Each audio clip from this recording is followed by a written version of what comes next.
Welcome to Banjo Strings and Drinking Gourds, How America Culture Came to Be, the podcast at the Frontier Culture Museum of Virginia. I'm Alex. And I'm Rachel. Today we've invited Misty, lead interpreter for the Eastern Woodlands Indian site, to talk about difficult subjects and how and why we interpret them. Misty, why don't you start by telling us a little bit about your background and experiences as an interpreter? All right, sure. I've been here at the Frontier Culture Museum for 8 years, but I've been a museum educator for almost 21 years.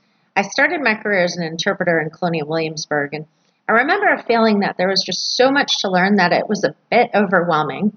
So I narrowed my focus into things that I was interested in, such as daily life for the average, not gentry woman. I loved gardening, so I focused on plants and their uses for food and medicine, and started looking more into the roles of women in the much larger socio-political realm of early American history. It really was a pretty short hop from there for my interest to turn to the daily lives of the women whose voices aren't as readily apparent in history, especially those of women from marginalized communities like the enslaved and indigenous peoples.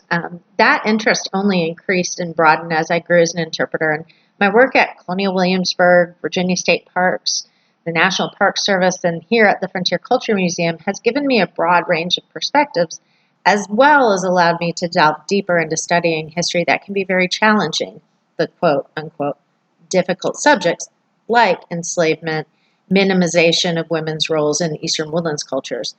I guess I really like the challenge of studying and interpreting the things that people can have a hard time talking about. So how would you define difficult history? That's not a term most of our listeners are probably familiar with. All right, well, I really prefer the term hard history or traumatic history because I think the connotation is that something that's difficult is an irritation. That might just be me, though. But regardless of terminology, these hard history subjects are the histories of oppression, violence, and or trauma. They describe memories of pain, suffering, or grief. And the things we describe, especially when using primary source material, can evoke strong emotions and cause people to express feelings of anxiety, stress, or resistance. And these histories can and do challenge our beliefs about our world, our societies, and our past. And furthermore, this emotional response may mean that visitors have to probably navigate a crisis moment where they either accept the information, which, as I mentioned, can cause them to question everything they thought they knew or were taught, or to reject the information. The former may mean that they could feel compelled to change their worldview, but the latter means they could simply maintain the status quo. Now, we might not always know the route that people will go with this information, but maybe just discussing these topics will provoke them to learn more. Although it is really rewarding when you actually do get to see those, as you said, crisis moments, or the realization that maybe there's more people taught or heard of in history. For instance, I was on an outreach once, and we were talking about slave coffles, how slaves were transported across land, West Africa, towards the ships before being taken over to the New World. And this one little girl just burst into angry tears and just said, "It's not fair. Why did this happen? It's not fair." So there's definitely a resonance there with these harder stories. Absolutely. Hard history, however, is not false history. So it's not modern multiculturalism. America's always been diverse. America has not, however, always been equitable, and a surface look at history doesn't bring us any closer to fully meeting the ideals of freedom and democracy. If we want to celebrate the foundations of American democracy, we also need to examine what, in building that foundation, weaken those lofty goals. So, in short, this isn't a rewrite of history, it's actual history. But let's get back to this a little bit later. George Erasmus, who was an Aboriginal leader from Canada, once said, "Where common memory is lacking, where people do not share in the same past, there can be no real community." So you have to wonder, do we have real community right now? We're definitely further along in the process of gaining it than we were in the past, but to overlook hard history in favor of more awe-inspiring history means that we're forgoing the opportunity to be truly united in the United States.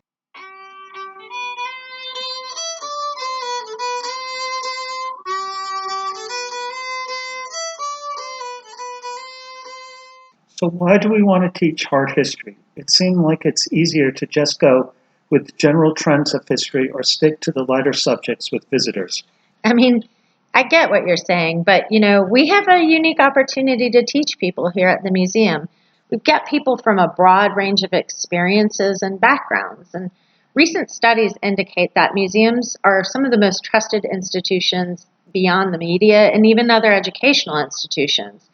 We provide a public forum for issues that challenge society, and we can address these topics in ways that our visitors can grasp. I mean, this is especially true in living history museums that employ third person interpretation like we do, because we often have more conversational, contextual opportunities compared to other methods of interpretation, like first person interpretation or lectures in classroom settings.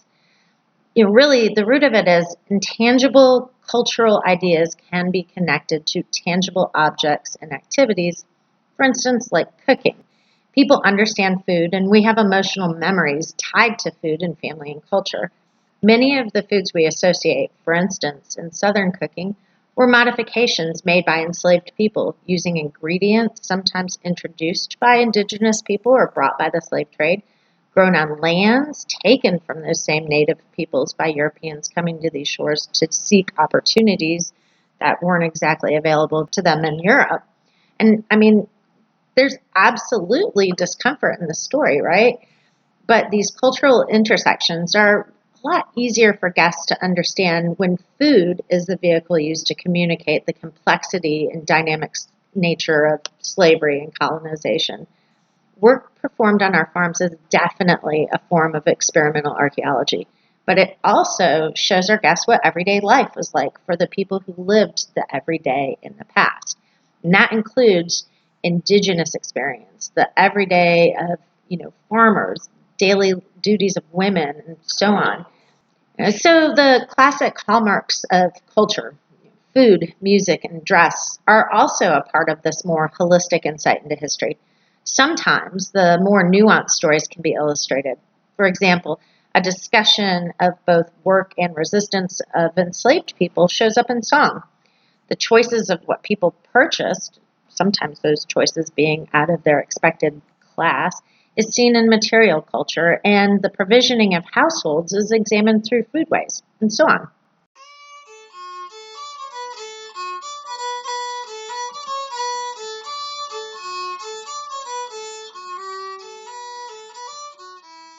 You mentioned discomfort. Can you expand on the impact of emotion on learning? Sure. I know that I personally made a lot of my coworkers quite emotional in a storytelling exercise we did a few years back. So we had Sheila Arnold. She's a well-known storyteller, and I worked with her once at Colonial Williamsburg. She was visiting as a guest lecturer, and I used an account of an adoption by Haudenosaunee women during the Morning Wars. So not to go into too great detail, but in the Morning Wars, women could decide if they wanted to revenge the death of the men from their clan or adopt a European captive. So I personally drew on this example because we lost our daughter to pediatric cancer, and therefore I discovered I had great empathy to these sorts of stories in history. And that emotion can sometimes be cathartic, and I know it definitely gives me a sort of connection to those women. And, ultimately that makes it more poignant for the audience.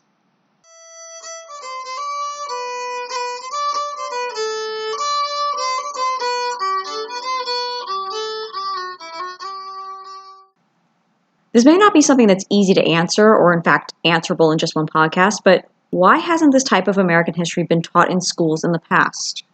All right, well, first of all, much of American history is, in the current United States is indigenous history. European American history is another thing entirely, but that's what most people are talking about when they refer to American history. So we're going to focus on that. In the colonial era, only wealthy gentlemen were taught history, and really their focus was on classical Greek and Roman history with an Enlightenment spin. So philosophers like John Locke influenced our founding documents, and that was what was taught as educational opportunities went beyond the wealthy. As a young country, American history was often utilized as a nation-building tool. We're not the only ones that have ever done this. Now, bear in mind, at the same moment, people were being held in bondage, and justifications were made to take lands, enslave people, and to treat women as second-class citizens. In a nation where it said in the founding documents that freedom ultimately meant opportunity, people who played a part in the physical building of this nation weren't legally or socially viewed as worthy of acquiring opportunity, and they were generally overlooked or sublimated. Jefferson knew that both his wealth and his home were entirely built by the human beings that he enslaved, but their humanity was of little consequence because they were his property.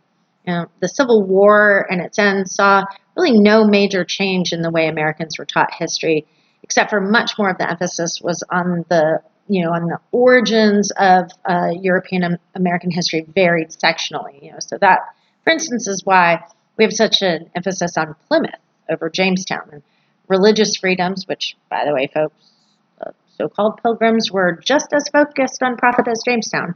And Thanksgiving is celebrated, over the end of starving time, that sort of thing. Now, the earliest era for professional historians, though, was in the late 19th century, early 20th century. And these historians grew up in an era of widespread emphasis on the ascendancy of whites and their manifest destiny, and they had this all bolstered by the pseudoscience of eugenics. The first well-known scholar of Southern history was Ulrich B. Phillips. In his 30-year career, he published 9 books, 60 articles, and taught in several universities, culminating in a, as he puts it, very flossy position at Yale. Now, you may not have ever heard of Phillips, but his legacy can still be seen today because the people Phillips taught went on to teach new students and teachers well into the 1960s. And here's the deal. Phillips's interpretation of Southern history centered heavily upon the so-called benign interpretation of slavery. Phillips found evidence in plantation records and Southern travelogues that bolstered his interpretation of slavery while downplaying evidence that it did not. And his emphasis on the lack of large uprisings overlooked everyday resistance like work slowdowns, theft of items, and theft of self, which ultimately is what running away is defined as. So in Phillips's view, and I'm quoting him here, plantations were the best schools yet invented for mass training of that sort of inner and backwards people, which the bulk of the American Negroes represented. Again, that was a quote from Phillips. So according to Phillips, slaveholders were benevolent people who were backed into an unsound economic system, and the people they held in bondage were largely grateful people who needed to be kept enslaved for racial control. Now, in a 1962 critique of Phillips' work, historian Reuben Kugler pointed to several admissions made by Phillips in his reporting of his travelogue sources. And I'm going to directly quote Kugler here, all right? In another instance of misreading Olmsted, Phillips used a story told to Olmsted by the executor of an estate. The executor related how a lazy slave became energetic when promised that he could buy his freedom by performing extra work. Phillips told only part of that story, in which the freed, again still quoting, Negro went north, did not like it there, and returned to Virginia. By not completing the tale, Phillips's version made it appear that the ex-slave preferred slavery to freedom. A reading of the complete narrative in Olmsted reveals that that person did not return to his ex-master. Actually, he went to a nearby place to work. I want to point out that I'm ending the quote here. So, unfortunately, something that interpreters of American slavery come across in comments and questions still to this day is the concept that Phillips used to justify bondage, where he reduced a vast and diverse people to a description of people who were, and I'm quoting him again here, quote, only 4 generations removed from the lowest degree of barbarism and savagery. In friendly contact with the whites in America, they have taken on a veneer of civilization, end quote. This type of nonsense is what was taught in American classrooms into the 1960s. And although Phillips was challenged by contemporary colleagues, most notably, by the way, W.E.B. Du Bois, his interpretation of slavery was the primary interpretation taught from World War I into the 1960s, and his work was used in textbooks well into that period.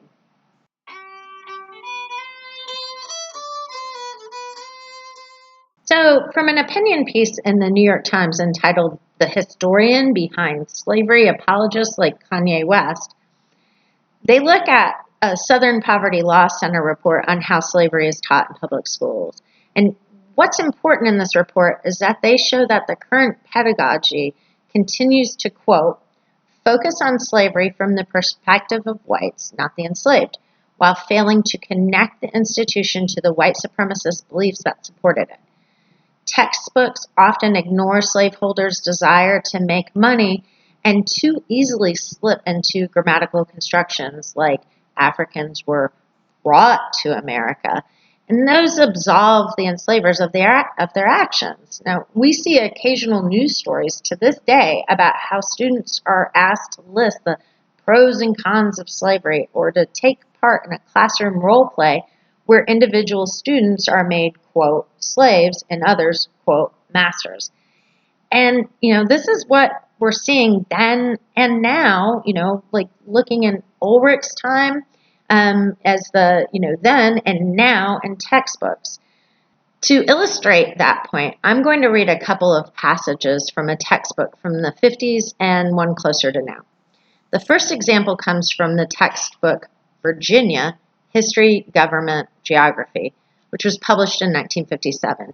And what I'm reading here is a description of Virginia Indians as the textbook describes early Virginia history. So, quote, war was the only method the Indians knew to settle disputes between tribes. Disputes over hunting grounds usually caused the wars. They seldom showed their enemies mercy, and they did not expect to receive any. They frequently tortured or burned to death prisoners who fell into their hands. We must not forget that Powhatan and the people of his land had not yet learned the teachings of Christianity. End quote. Oh, wow. Ouch. There is a problem with that. It's on pages 31 through 32 if you ever look at that. Now, while textbooks no longer use slurs to describe cultural and ethnic groups, we can still see concepts tied to those slurs pop up, like in the next account. So this is an example from a 2015 study conducted by a group known as the Texas Freedom Network. They did a scholarly review of Texas textbook adoption choices, and what follows is a reading from that study. So the textbook that they were looking at was actually from Worldview Software, Basic American History 1, Pre-Columbian Years to Reconstruction. And they say, the text states, the early 1600s were an uncertain time for the colony of Virginia. It was a land of starvation and high death rates, one in which the Native Americans regularly launched merciless attacks against the colonists.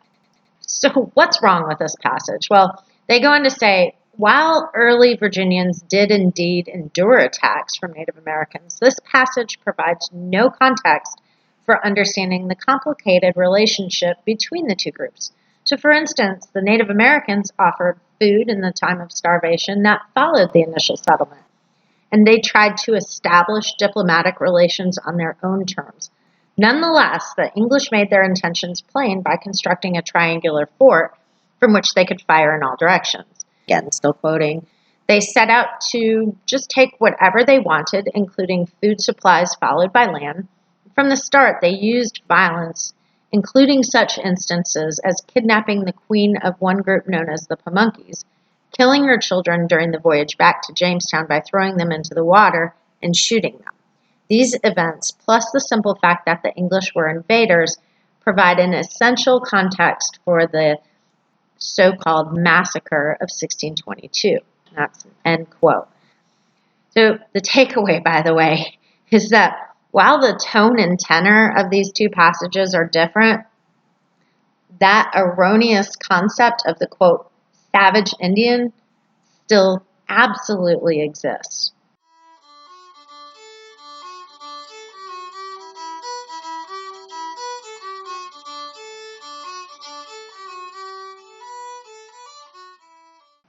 So, what are some of the best practices in teaching this type of history?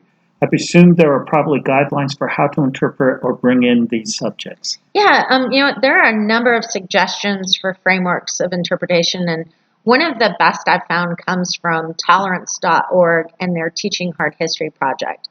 They also have a really great podcast, by the way, and they break down their framework as follows. So they start with looking at key concepts, and they pinpoint 10 important ideas that all students must understand to truly grasp the historical significance of slavery. And they've got things that go well beyond elementary school into middle school, and using these key concepts to serve as tools for educators so they can structure their teaching. They also have 20 essential knowledge sections that identify an age-appropriate understanding for students to reach, and it tends to also outline additional information that will help them get there. And then they include primary source documents to supplement teaching and learning about American slavery, as well as fiction and nonfiction texts specifically designed for young readers.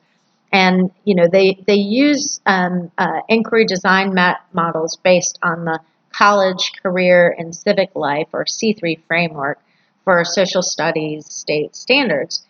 Here's just a few examples of their key concepts, by the way. Slavery, which Europeans practiced before they invaded the Americas, was important to all colonial powers and existed in all North American colonies. Slavery and the slave trade were central to the development and growth of the colonial economies in what is now the United States. Protections for slavery were embedded in the founding documents. Enslavers dominated the federal government, Supreme Court, and Senate from 1787 through 1860. This is important. Enslaved people resisted the efforts of their enslavers to reduce them to commodities in both revolutionary and everyday ways. And the experience of slavery varied depending on time, location, crop, labor performed, size of slaveholding, and gender. And one of their key concepts is that slavery was the central cause of the Civil War. Now, I know these concepts can be controversial to some, and we've seen a lot of discussion lately over how American history isn't patriotic enough or that it's too patriotic. But if we look at the depth and scope of how human history is relayed to its citizens and cultures, who is telling the story and why and how is as important to the actual things that happen. History, like humanity, isn't static, and we really should hope that it never becomes that way. So, Misty, you've given us a lot to think about here. Can you boil it down to one essential reason why it's important to have these histories told? And back to the emotional impact, it seems like it takes more of a toll on the interpreter to bring this history forward. So, again, is there just one main point about why we should tell these stories? I think one of the most important ones is representation. That's, if we're looking as historians and educators and to fully express the range and scope of history, to as fully as we can represent the diversity of the peoples and places we teach about, then representation matters because this is the history of all of us. For instance, it's been said, African American history is American history. Native American history is American history. All of the stories we can tell, that's all of our history. One recent post by Colonial Williamsburg explored the history, for instance, of an intersex individual in 17th century Virginia named Thomasine Hall. And the author of this post, by the way, uses a preferred pronoun to describe the case. And I'm going to quote this here. In 1629, in the settlement of Werosoic, near James City, Virginia, there was an indentured servant going by the name of Thomas Hall. They were recently arrived in the colony, and their behavior and sexual identity caused a controversy in the settlement. Hall was reported to have alternatively dressed in men's and women's clothing, and when confronted and asked whether he were a man or a woman, Hall replied that they were both. Upon questioning and examination by members of Hall's community, Thomasine was alternatively declared a man, then a woman, then a man again before the case was sent to the general court in Jamestown to be decided upon. Now, the primary source, by the way, in this case is the general court's description of the case and their decision, which, by the way, was that it shall be published in the plantation where the said Hall liveth, that he is a man and a woman. Hall was also compelled to wear man's apparel, only his head to be attired in a coif and a crosscloth with an apron before him. You know, that decision, it's a hard history to read, to be sure, but it's representative of the fact that intersex people have always been with us. Now, imagine if you're a child who is wondering if your community will accept you or not as an intersex person. Hopefully, they can come up with the following, and I'm going to fully quote Ren Tolson, who wrote this piece, because Ren put it so well. Quote, reading the descriptions in the court record to give a face to Thomasine Hall allows us to acknowledge their humanity, something they were largely denied by their community and this court ruling. We can acknowledge them as an intersex individual who identified as both a man and a woman, while also remembering their impact beyond that identity. We can rejoice in their life and the strings that connect them to others. Remember their teen years in London under the guardianship of an aunt who raised them. Honor their service and sacrifice as a veteran of the British military whose familial devotion led them to follow their drafted brother into service. Admire their time as a tradesperson in England doing needlework and making bone lace, and acknowledge their bravery in crossing an ocean to work on a plantation here in Virginia, becoming one of Virginia's earliest English settlers. Thomasine Hall was more than what this trial and the actions of their neighbors could show. You know, this history has always been here, and we really do better to share it than to erase it or hide it.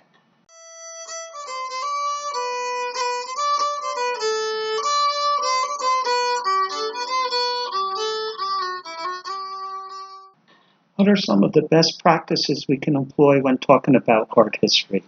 Well, we need to employ, first of all, as much source material as we can. We need to examine our potential sources, either archaeology, primary sources, or oral histories, for bias. And we need to look for biases of our own. We need to work with and for marginalized communities and let them tell their history. We should always, always, always endeavor to give agency and humanity to the people we discuss. And we need to use proper terminology as well. Calling someone a slave is just giving them a role without humanity.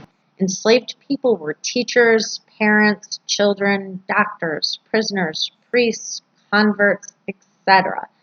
Their owners shouldn't be referred to as masters either, because this reduces the role of the enslaver as well. We should also always try to remove emotion when it's proper, mind you, because we're not robots, from the discussion. Now, I know this is a tall order, but we can submit the evidence without drawing conclusions for our guests. But as we were talking about earlier, sometimes emotion can actually aid your interpretation or having a resonance with the guest. We just have to be careful, I guess is what you're saying. Right. When we're contextualizing our primary sources, we need to realize that guests might argue or they might reject what we're saying. And that's okay. Many of them have been lied to in their education, as we were talking about earlier. If we're going to take one thing away from them, can we give them something back? This is a technique that requires constant reflection, by the way, and it's best done when we, as interpreters, share our experiences with each other and make suggestions for improvement. We also need to understand that some days a little self-care is in order. Now, defenders of exclusionist history are often vociferously defensive of what they were taught. But what they were taught was kind of a history with an era-appropriate agenda. This is history light because by avoiding a nuanced and empathetic reading of the historical sources as it pertained to the marginalized communities, the dominant culture was able to justify their place in society and the continued dismissal of said groups. So I think it should be noted also that we're constantly expanding on our toolkit as interpreters. We live in a time when so much more is available to us, be it the expansion of primary source availability through the digitization of documents and archives, the expansion of interdisciplinary tools and methods of research in fields like archaeology, the greater emphasis that we place now on working with and for marginalized communities, just as a few examples. We have the advantage of more fully emphasizing and realizing what we claim to be American concepts like freedom and opportunity when we utilize these tools. I think, perhaps, we might just have a future podcast on that subject alone. Thank you, Misty. That was certainly informative and something we will definitely bring you back to talk about further. I think there's a lot more to unpack and introduce to the listeners. Hopefully you now have a better understanding of how much work and research goes into programs and even just daily interpretation at the Frontier Culture Museum. One last thing before you go. Here's a special announcement about an upcoming December 2020 event.